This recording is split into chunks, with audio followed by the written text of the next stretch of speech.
Reborn AC Milan on brink of surprise Serie A title as Inter pray for late drama. AC Milan are closing in on their first Serie A title since 2011, but city rivals Inter remain just 2 points off the summit with 2 matches remaining. The Rossoneri have not won the Scudetto in over a decade and are now just 2 victories away from clinching their 19th league title, which would draw them level with their city rivals. Whatever the outcome of this year's title race, it will indicate the power shift in Italian football away from Juventus, who won 9 league titles in a row between 2012 and 2020, and back to the city of Milan after Inter's triumph last season. Milan have won Serie A only twice since the turn of the century, in 2004 and 2011, and their decline over the past decade has been one of European football's most notable developments. Outside of Real Madrid, no club has won the European Cup Champions League more times than Milan's 7 trophies.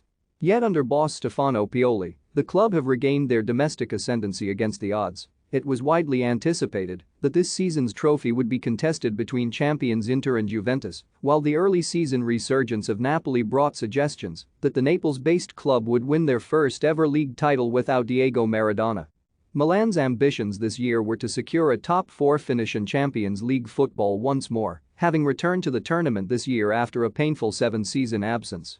A series of stars have left in recent times, including Italy goalkeeper Gianluigi Donnarumma and playmaker Hakan Calhanoglu, who both left as free agents, with the latter controversially heading across the city to the Nerazzurri less than a year ago. Pioli's squad is not full of stars, and the exits of key players is largely down to the club's refusal to pay excessive wages and remain within their budgets. Perhaps this is in part due to the club's recent struggles and fall from prominence, with officials now wary of the importance of sensible management and a sustainable approach for running their club. Have your say. Has Serie A been the most exciting European league this season? Tell us what you think here. Mike Maignan was signed from Lille and has arguably proved even more dependable than Donnarumma, reflective of the smart recruitment across the squad. Certainly, he is better with his feet. Fikayo Tomori has starred since joining from Chelsea, with Theo Hernandez, a bit part player at Real Madrid, and France under-21 international Pierre Kalulu, who joined from Lyon in 2020, also hugely impressive. All those outfield players are 24 or younger, while arguably the 2 standout players from this season's campaign are both aged 22. Sandro Tonali has starred at the base of the 3-man midfield, while Rafael Leo is the only player to get into double figures in goals this campaign and has earned rave reviews from Fabio Capello. Indeed, Milan are only the 5th highest scorers in Serie A and have scored just 3 more league goals than Sassuolo, who are in the bottom half. If they are to win this season's title, it will be down to their defense, which has conceded just 3 goals in their last 10 matches. Yet the pressure remains on Milan, who may have to win each of their remaining 2 matches to seal the crown.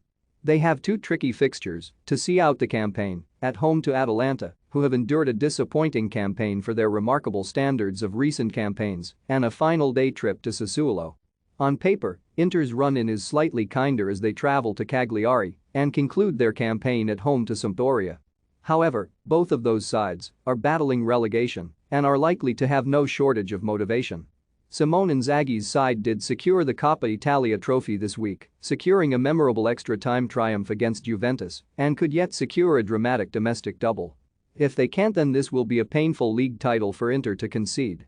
The destination of the Scudetto was in their hands until a recent defeat at Bologna to stand-in goalkeeper Ian Radu, making his first league appearance of the campaign, and who had spoken about wanting to play more regularly, made a high-profile blunder for Nicola Sanson to score a dramatic winner.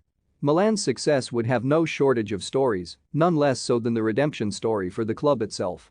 But for the players, 35-year-old Olivier Giroud has scored crucial late goals, while Zlatan Ibrahimovic, aged 40, is closing in on another medal. The Swede has been a bit part player on the field, but his knowledge, nous and unbridled confidence have been huge in the dressing room.